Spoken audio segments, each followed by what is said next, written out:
Namaste. Welcome, friends.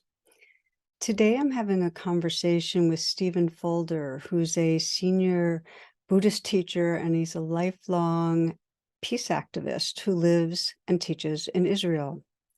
So in this conversation, Stephen shares about his experience these last couple of weeks, the unfolding violence in the Middle East, and what he and his community are doing to tend to the huge trauma people are feeling. He talks about how to be with intense fears and emotions. And he also talks about how to communicate with people who have very different views. So he shares about these past decades of this very deep and powerful work he's been doing, bringing groups of Israeli and Palestinian people together to find their shared hearts and humanity. And together we talk about really what's our refuge, what's our true refuge in the midst of uh, this very traumatizing world, and what are the pathways that can carry us to equanimity, compassion, to love. So I want to note that during our conversation, and this is due to the activity of the Israeli military, there's some static interference on the internet. So you will notice it in several spots. Okay, dear ones, I really hope that this expands your heart, expands your mind. First of all, what is the immediate status for you and Rachel? How are you doing? We're okay. We're really all right. Personally, I would say Rachel is just now starting the olive harvest with she she doesn't also use kind of machines and so on. She depends on 2 or 3 Bedouin grandmothers, and Oh there's my. 3 grandmothers together doing the olive harvest. So she's doing the olive harvest. I'm doing a lot of connection with people in Israel and abroad, and but also simplicity, vegetable garden, feeding animals, living simply as well. It's important for that ground that I feel that sort of base of the small things in life. So we're fine physically, and I don't feel big risk unless things really blow up with Lebanon and Hezbollah. And then we're in serious trouble. Don't quite know what we're going to do. But the moment, but I have to say that I'm feeling quite a lot of pain from just the sense the whole day there is artillery going from the Israeli side to the Lebanese side. So you hear the booms all the time, and it just feels like so much pain there. Uh, where is it falling? Where on who is the shells falling? And the soldiers themselves, and the whole thing is very painful. So I'm feeling that pain in the body and in the mind and in the heart. But I Mm. don't feel risk. So I want to pause here because I want to just say to anyone that's listening, we jumped right in. Maybe you could start so anyone listening knows where you're located in relationship to all that's going on, and what your personal experience has been over the last couple of weeks. Kind of get us tuned in here. Yeah, thank you, Tara. Well, I'm living in Galilee, in a ecological Mahatma Gandhi inspired village, which I helped to start. Now has 1,000 souls in it, lots of children. It's not right up against the Lebanese border, but it's relatively close. So our experience has been in the last 2 weeks personally of being watchful, and at the same time, as I say, listening to the military activity which is there around us constantly. So it's in the north. The south of Israel is where the Hamas invaded and caused so much death, destruction, and tragedy and pain. We're in the north, and so far we're not at great risk. But uncertainty for sure. I'm imagining, though, that you know many people who either have lost their lives or know people who have, that it's not very far from you. It's very close, and constantly I'm meeting people, and I have to say that there is first aid here needed, and first aid is spiritual first aid, emotional first aid, and physical first aid, and that is immediate. And some people are shattered, and in the Dharma community has been very, very active in Israel, and giving that first aid help to people who are really coming from that slaughter and need relief, need help, need a kind soul, need love, need food sometimes. So I'm feeling that very much, and I'm meeting people all the time, but at the same time, of course, meeting a huge rage and anger and revenge and desire for violence and so on, and that's also painful. Personally, when it broke out, I had 2 days.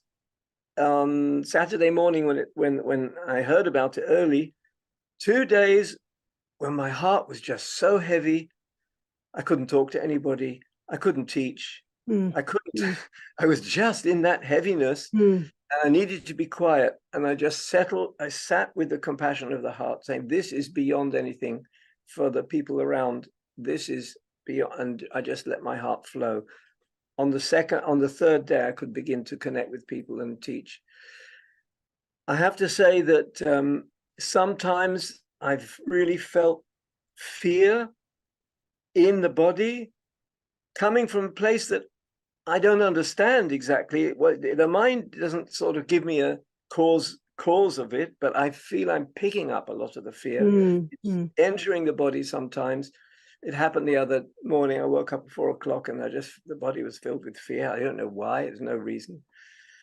So I just worked with it and explored it and opened it and met it and hugged myself. And then after 10, 15 minutes, I renounced it. I said, okay, thank you, fear. I've seen you.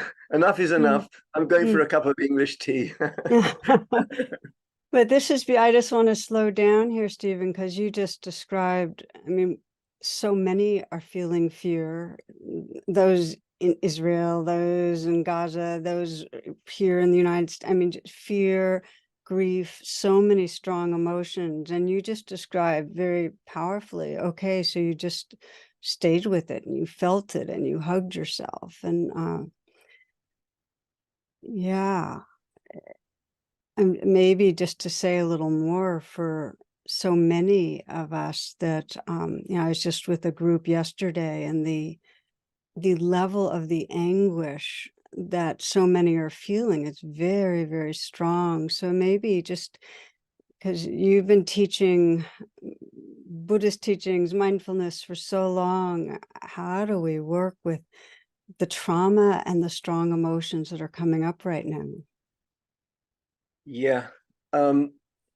When emotions are so strong, I was able to deal with the fear, in a relatively kind of friendly way. But when the fear is so strong, so overwhelming, you need more basic tools, and you need support of a sense that kindness isn't lost in the world. So helping, community, kind eyes. You need someone to listen, Mm. deep listening, and being able to hold the tears and the stress and the confusion. It's another first aid. And from the Dharma point of view, you can kind of offer moments of relief to people who are overwhelmed by fear. Like, like I said, the cup of tea is the symbol, but just exist. Life is still there. So I don't think it may not be appropriate to teach meditation in those situations in a classic way. They may not be able to have access to mindful awareness, but a sense of the lived process is still going on. and we can take a walk together outside, and we can sit under a tree for a moment and just feel that this life is still going on, and we can see that a kid passing by, or a dog, and looking, and the birds above, and somehow reconnect with the life process is also a fundamental healing that even in most extreme situations can help. And final thing is just compassion. Because compassion just flows. A small story that I want to share with you. The other day, I was in the local town, and I met a woman who said just what is a lot of people are saying. We have to wipe them out. I can't believe what's happening. This is horrible and horrendous, and indeed it is. But the response, there's no way I could argue with that woman and say there's another way. She wouldn't be ready to listen to it. But the compassion in my heart said, I hear you. I understand where you're coming from. I have to say there are other ways of looking at things. I hope you'll respect the fact that there are other ways of looking. But right now, I really hold your pain, and I understand you, and I'm listening. And that's about all I could do in that situation. So it's hard. When it's extreme, it's hard. Oh, I heard there's just so many things I want to kind of unpack or pause with, because one of the things that when there's trauma means we're cut off. And you just described beautifully how if we come back into relationship, if we can be there with each other, if you are struggling, if you can see my eyes and know they care, that begins the process of coming back. And we need that. I saw that yesterday with, one woman, this was on a Zoom, who was just feeling just so much heartbreak. And she said, I can't even meditate. I can't even sit. And I asked the group, how many of you are feeling that? And most hands went up. And for her to see hundreds of people feeling like they were distraught, she knew she wasn't alone. So that feeling of whatever we're feeling when there is such a huge disruption and horror, it's natural, and that we're not alone. And I love the way you said that, and then describing just belonging again to life right here in the moment. That I can see my dog and pet my dog, or see a tree and lean against it, or, we need to reconnect. So thank you for that. Yeah. And they're moments of relief, shall we say. And then an understanding that things change. The intensity of the fear and anger and hate often will always change. So the language of people now after 2 weeks is already changing. And I notice it, there's a movement. So everything passes and changes. You can't say that to someone in the middle of the heat. But there is a sense that, okay, there's movement, there is other ways of being, and things change. Well, there's something about trusting in that, and then bringing that trust to just that encounter you described, Stephen, with the woman, because it's such a challenge for most of us when people really don't agree with us. When we have strong opinions and they clash, it's such a challenge. And to not try in the heat of things to change another person's mind, but just to meet their heart, that allows the change you described to happen. Gradually, we wake up, gradually. Yeah. And there is a beautiful text, traditional sutta Buddhist text that I like, where someone asked the Buddha, what do you do when you meet someone with really strong views, really strong emotions that you can't argue with them? And the Buddha said, never underestimate the power of equanimity in situations like that. you can't argue with someone who has strong views and strong emotions at that moment, but the power of equanimity. And I would add their trust, because your word, and I think it relates to your radical acceptance, trust, which is not hope that things are going to be better. Trust is something deep in us that says, I can meet what arises. I am ready to meet this situation. It's a kind of resource of power in a way. And it's the first part of my book on the 5 powers, the first power of trust. Our ability to stand steady and meet even the most difficult circumstances. And I think that can be built.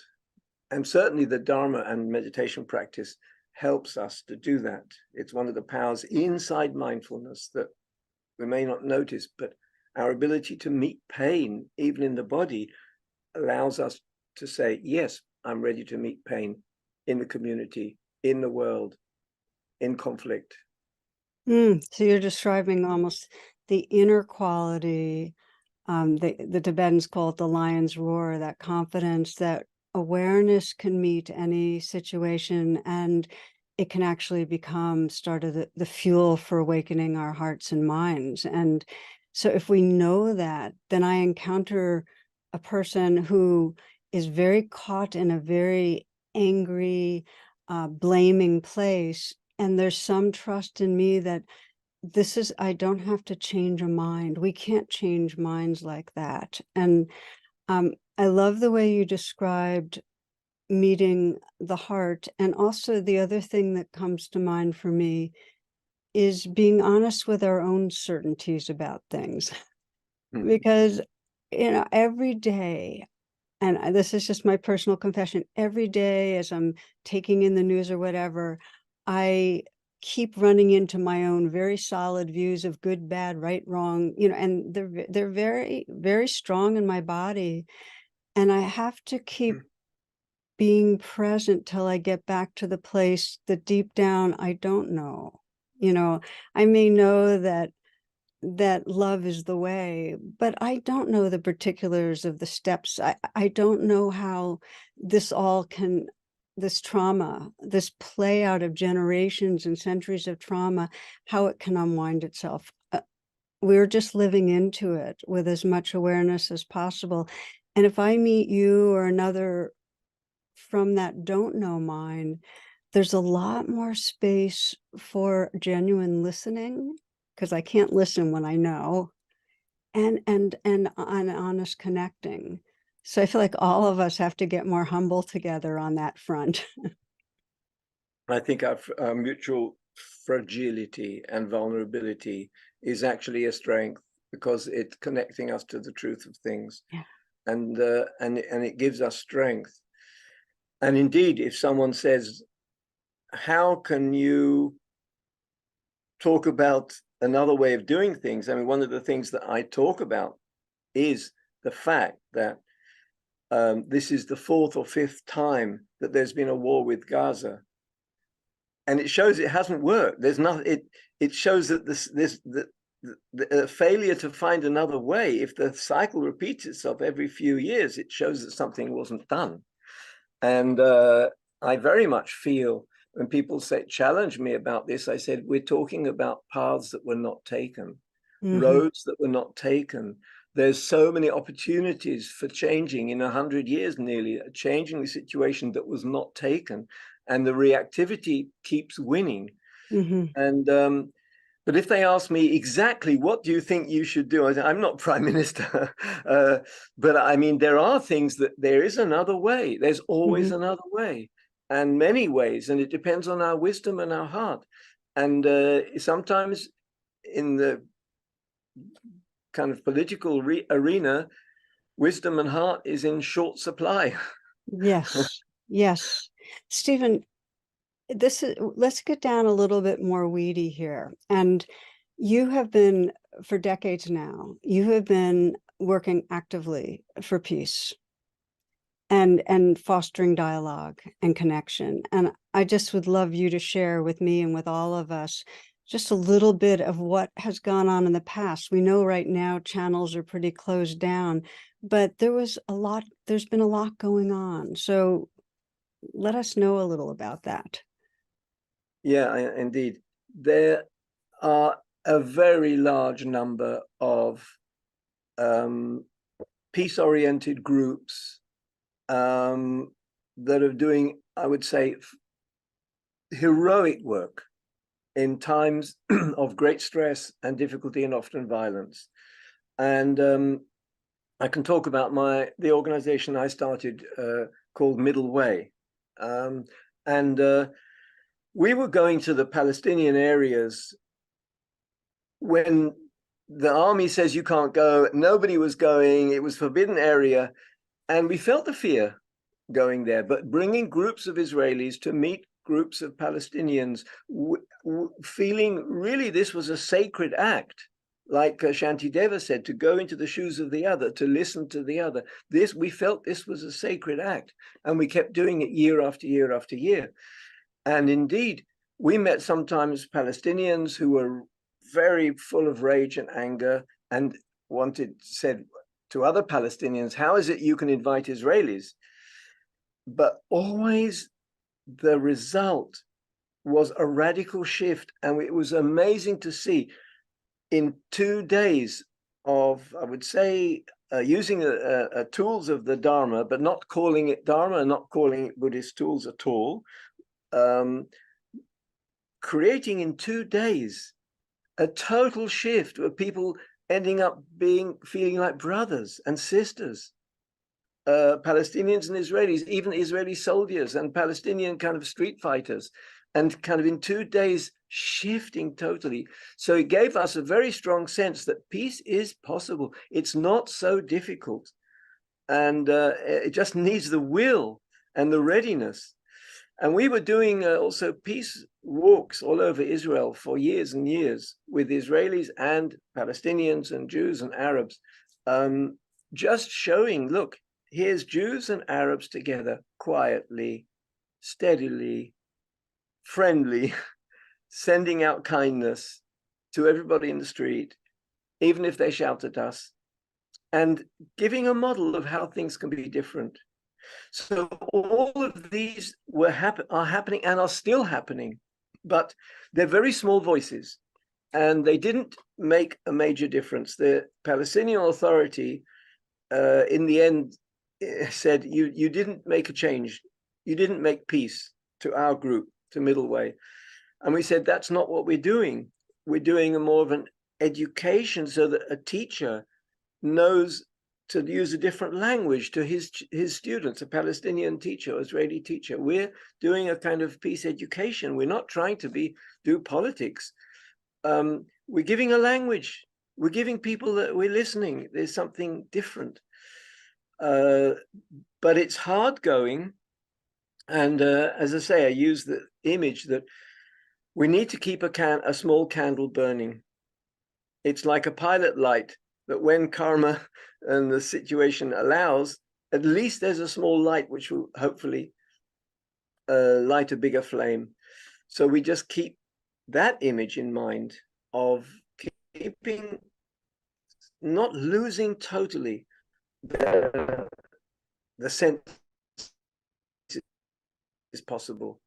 It's like you said. Do you have Palestinian friends that have been working with you over the years on this, or that you're in touch with right now?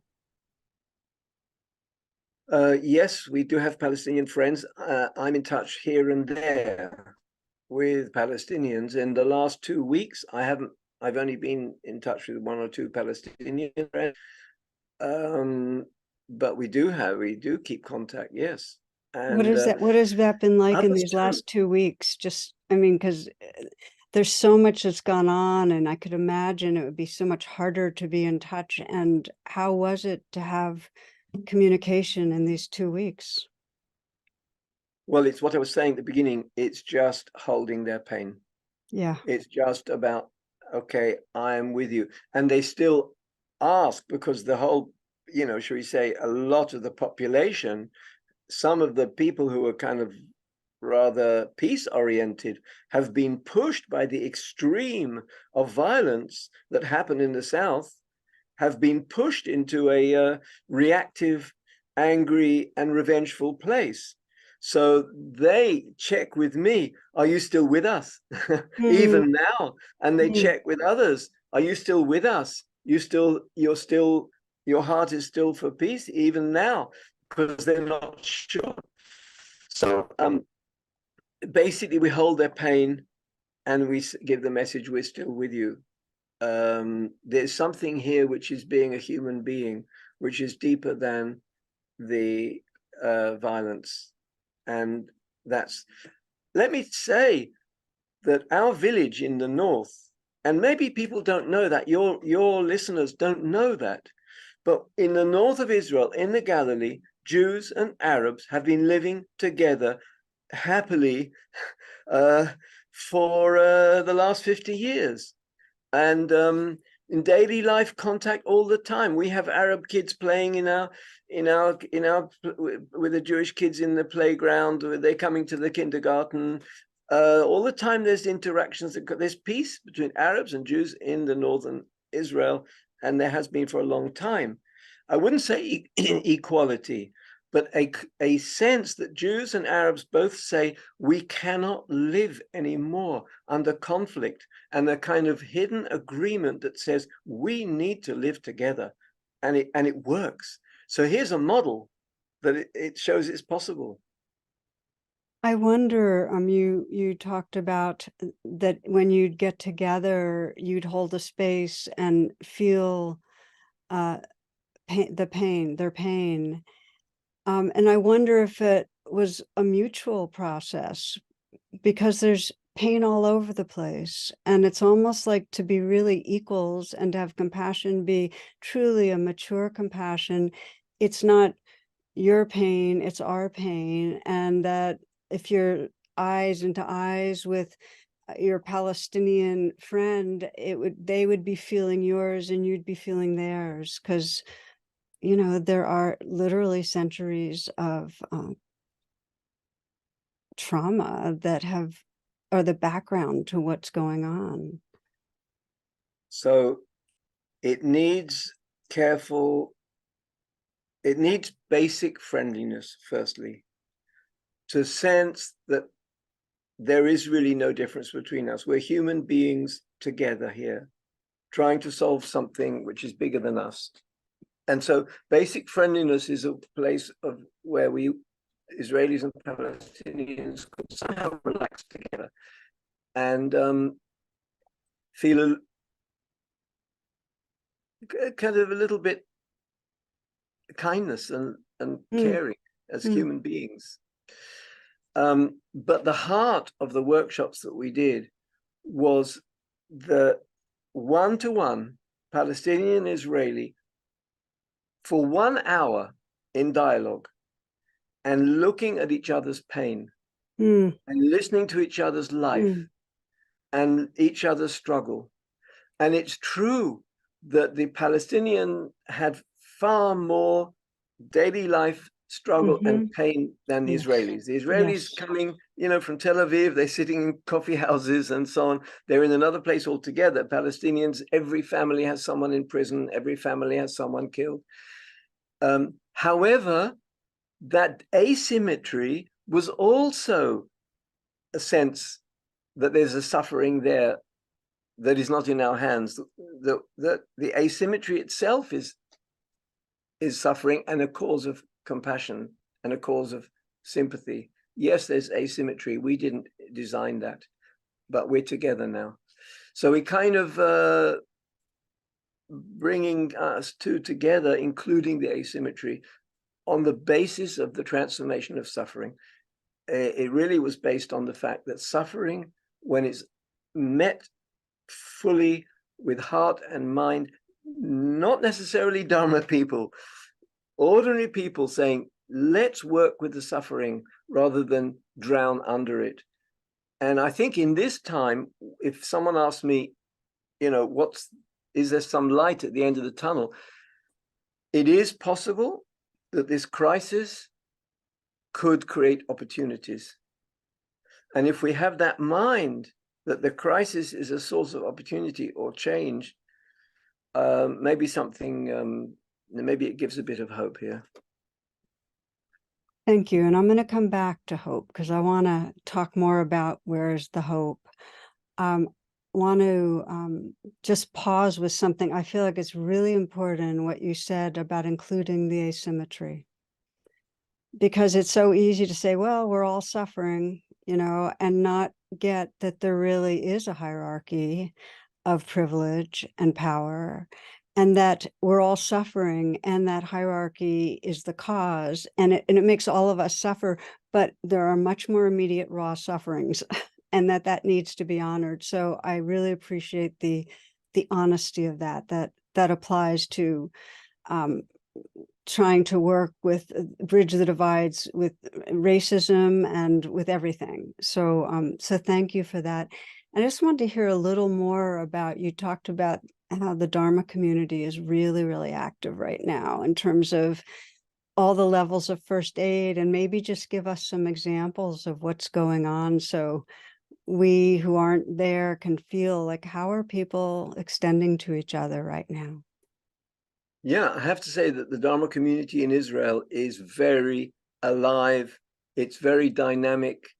It has relatively young age in terms of the average age, because we have a big Dharma retreat center, which is based entirely on dana, and everything is based on dana, and somehow that's helped to reduce the age. So we have a lot of young people, including soldiers, and who are Dharma students, and it's been amazingly active. So they've gone, for example, a lot of the people from the kibbutzim, moshavim around Gaza that were really traumatized have gone to hotels in the Dead Sea area, and Dharma people have gone there to sit with them, to talk to them, to give a little bit of meditation practice as much as is possible, to give psychological help.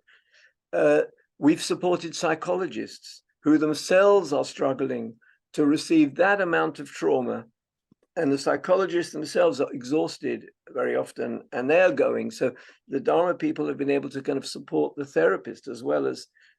Then there's been many groups and Zoom meetings with hundreds, maybe thousands of people. The Dharma people have been running constantly every day with different populations.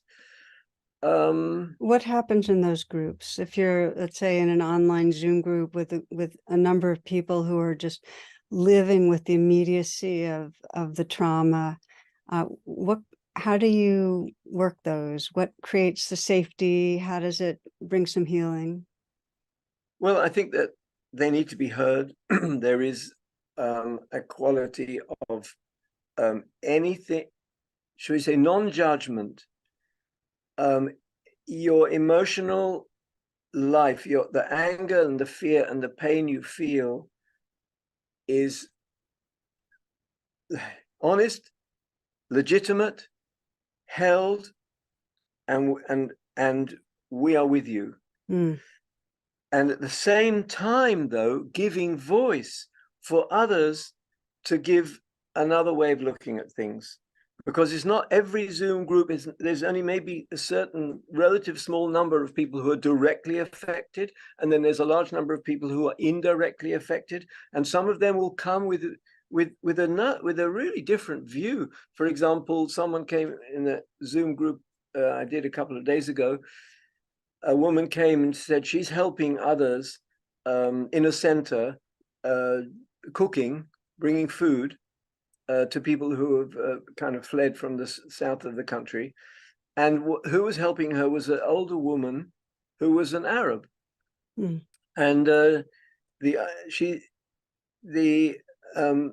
older woman said, how do you look at me now, the Arab woman? And the Jewish, also elderly woman said, Ochti. And Ochti is the Arab word for my sister. Mm.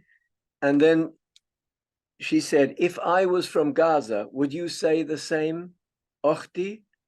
And she said, absolutely. And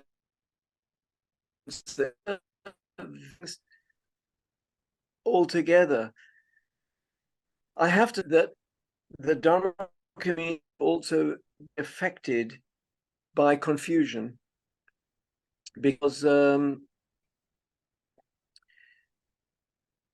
either life connection, the body, the breath, the trees, and the Dharma, and then along comes the violence and the military, and they don't fit together. There's somehow one can interfere with the other, and so we're relating to that quite a bit inside groups, which I would say really the kind of dialogue between Buddha nature and human nature. So allowing the human nature, which is the trauma and the pain, and yes, and the anger, human nature, and allowing the Buddha nature, and which is a big word, but it really means the place in us which is our more open, less personal, less subjective, interconnected place, which is there. It hasn't been lost. So it's kind of allowing that dialogue between the Buddha nature and human nature. And a lot of what I'm doing with groups is to remind people about refuge. A refuge in an, again, non-Buddhist way, but a sense that there is a shelter. People going in and out of shelters when the rockets come, but they go in a shelter and then come out of a shelter after 10 minutes when the sirens stop. But I kind of try to help people say there's a shelter within us, that you don't need to leave. It's there all the time. And it's a sense of our big space, our openness, our steadiness, that we're there in facing the mystery of life, and we can be held by that. So that sense of awareness and big heart and mind, really noticing it as a refuge that we can acknowledge. The Buddha said, close to his death, that be an island to yourself. And he was saying it in relation to not getting swept away by the consensus and by other difficulties and pain, but finding your ground. And then when asked how to do that, he basically said, find refuge in your inner truth. What is happening right now? Where is my life right now? How do I experience my life right now? I'm settled in this moment of my inner truth. And it's a very kind of very inspiring answer. So I feel like what you're speaking to now, Stephen, is kind of right at the heart of where all the healing lies. And that is that we all have some refuge, some sense of belonging to something larger, that our world isn't identified with this threatened ego self, but that there is something larger, some mystery, awareness. There's so many words, love, Buddha nature, God, something larger. And that is what saves us. And as you say, if we're talking about the pathway to refuge, a key pathway is presence, is okay, right this moment, what's true. Another key pathway, as we well know, is to turn towards love. And if it doesn't feel like it's there, to ask for love, to pray for love, to notice where the field of connectedness is, because in the moment that you and I know that we're holding hands, that we're both loving this life, we both care, in that shared sense, there's refuge. So it's a little misleading to say it's within us as an island, because it's actually an an island that's completely connected underground with, with all other islands, because it's really a Completely. belonging to the whole. And I love the word refuge, by the way. I think it's beautiful the way you put it, that you can take it, a refuge in the midst of a siren, and go into your shelter.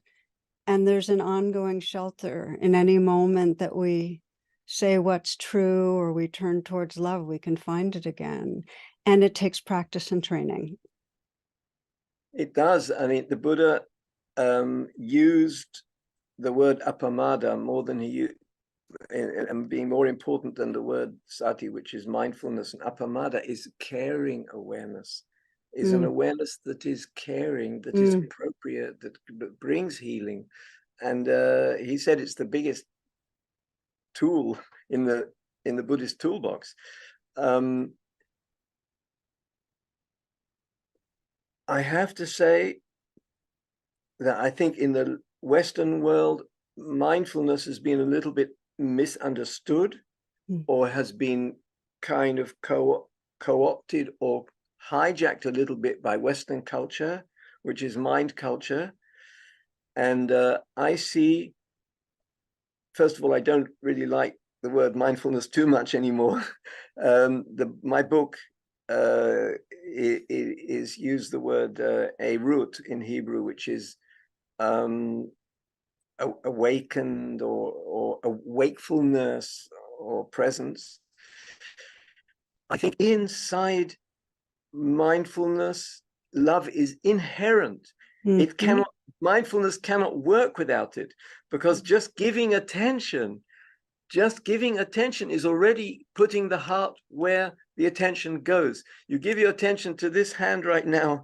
I'm giving my attention to this hand. The heart is right behind there. It cannot be anywhere else. So, of course, I do retreats on metta and more formal practice, but I'm also very, very clear saying, you don't need to do anything formal. Right inside the sense of presence is heartfulness is right there at the core, because you can't see anything without it. You can't, the mind doesn't go anywhere without the heart behind it. The meeting place of our awareness with the world is a meeting place that has inherent love in it. Yeah, it's like in Asia, the scripts, heart mind are not separated, and heart presence is one of the most beautiful descriptions of mindfulness I know. And like you, I always feel that there's some deep misunderstanding when mindfulness is interpreted in that more narrow way. One thing that a lot of people find, though, is that when they pay attention, and attention is the most fundamental expression of love. I think that's a very powerful understanding. It doesn't feel like love right away. Initially, when we pay attention, we might encounter the kind of tensions or dissociations or tightness that make our hearts still feel contracted. But what I've found is that if we can accept, no matter what it is, if we can say yes to what we're paying attention to, just agree to be with it, acceptance is the gateway to that loving. Acceptance opens us up to that loving, which is, as you say, embedded in attention. It's just not always immediately accessible or recognizable. Absolutely. The love is very basic. We have to love ourselves, otherwise we couldn't live. So if you're paying attention to your breathing, you're naturally close, interested, embracing the breath of life. And I agree with you, sometimes it needs reminders because of habit energy that has resistance or has distance and so on. But quite easily, if you feel that mindful awareness and, shall we say, meditation practice is connecting, is closeness, is deep meeting, allowing, as you say, allowing something to be what it is, allowing this hand to say, I'm here with the hand, with touch, with presence. That sense of listening, I'm here, says the whole body mind. I'm here, says all the voices we're listening to. I'm here, says the trees and the sky above and the earth underneath. And that's enough. That's it. You just have to kind of make that switch. So, you know, resistance can be, I think, quite easily overcome by that kind of readiness to see it's already, we already have it. It's already there. Yeah, beautiful. Always already here. And so maybe as a final kind of reflection for us, here we are in a time where, as a species, it's a very traumatized time around the planet. Right now, a lot of eyes are focused on the Middle East, but oh my gosh, 500,000 refugees from Darfur, and the Rohingya, and it's just all over the planet. We have enormity of trauma, and trauma is cut off. Trauma means, rather than sensing the I'm here and that connectedness with our body, heart, mind, there's really a cutoff. And we're going to have to endure and be very tender towards that cutoffness that is around us. As you said, initially, when you're working with somebody who's traumatized, you don't, say, well, sit down and meditate for 45 minutes, because it may re-traumatize them. So given that, I'd like to ask you, given the situation, in particular, Palestinians, Israelis, where for you, what gives you the most hope? What is it that you hold open to with possibility that keeps you energized and knowing you can take the next step? For me and for others that are perhaps more deeply engaged in, I would say, the inner world or inner practice, it's the sense of interrelation and interbeing, or that there's something in all of us that is connected already. And all of us can feel it as being a kind of just a love for our children, for the land, for the, so there's something fundamental which needs to be touched. And it's about, as I say, interbeing. I'll just give you a small story. My granddaughter, one of my granddaughters, used to be really upset by the state of the world at the age of 13. Now she's 16, and the other day I met her and she was kind of very happy, and we talked about global warming and the climate disaster, and she was quite happy. I said, you're not the same as you were a few years ago when we talked about it. She said, no, because I know that life knows what to do, and the planet knows what to do, and humans can screw things up, but life is bigger than us, and I trust life to know what's needed. Life will carry on. I trust life. And it was like, whoa, how big mind there. But it's I think our sense that there is something bigger that's holding all of us. And if that gives support in any way that we can feel it. So even in a local sense, shall we say, here in the Galilee, with the Arabs and the Jews together, an Arab kid can say, actually, it's so good that I can tell you my story, and you can tell me your story, and we can sit together with a cup of coffee, and I can see the way I can come to your weddings and your celebrations and your funerals, and you can come to ours. And it's kind of the sense of being together is so powerful that it has a very strong voice. I agree with you. The trauma, when it's big, it's almost undigestible. It's not something that we can really hold. It will take its own path. I feel like you, huge amount of suffering and pain in the world.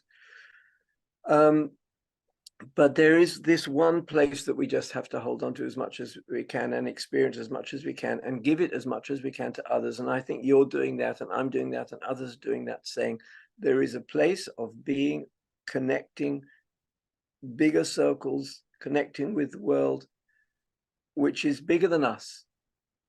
And it's not about me. And that sustains us. In a way, it's a compassionate heart. It sustains us with huge energy. People who are really connected with a compassionate heart, they don't get tired.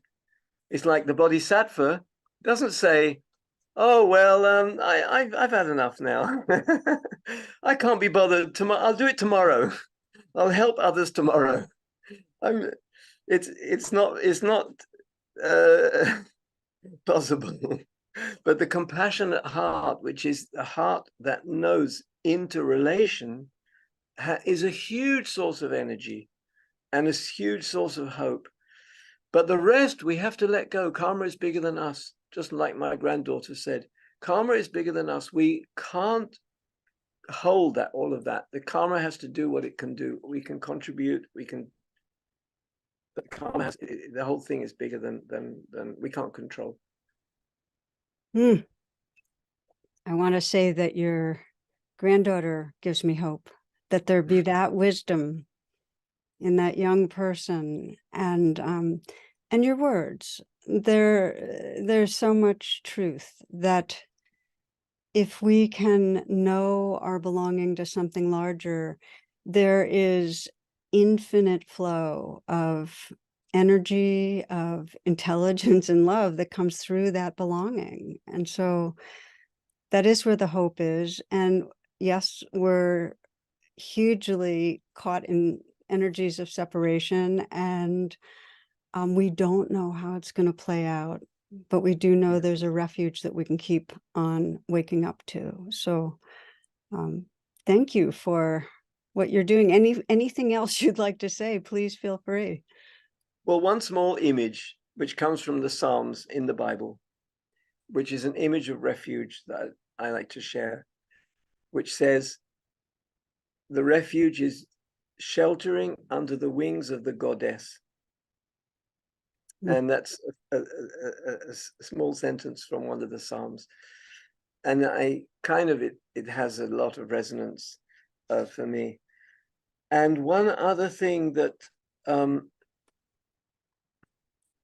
is important locally and in the whole picture, because people really don't know where to go from here as a community.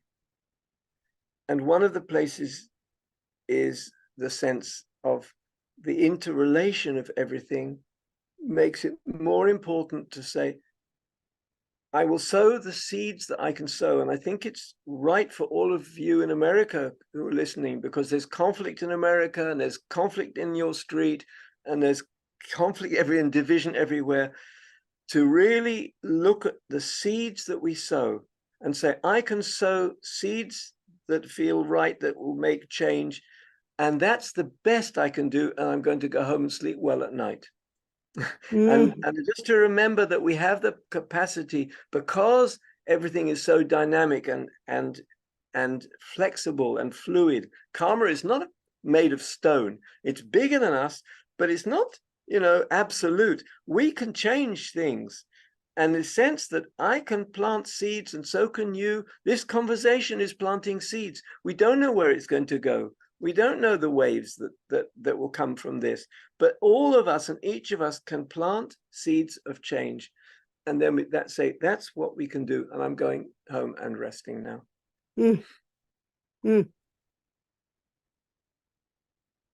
Thank you, my friend. Tara, thank you so much. And I'm really delighted. A wonderful, inspiring conversation for me.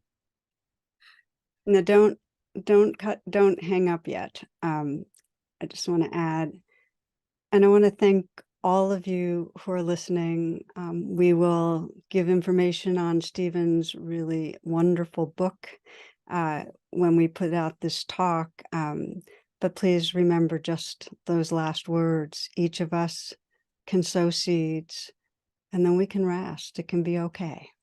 Yeah.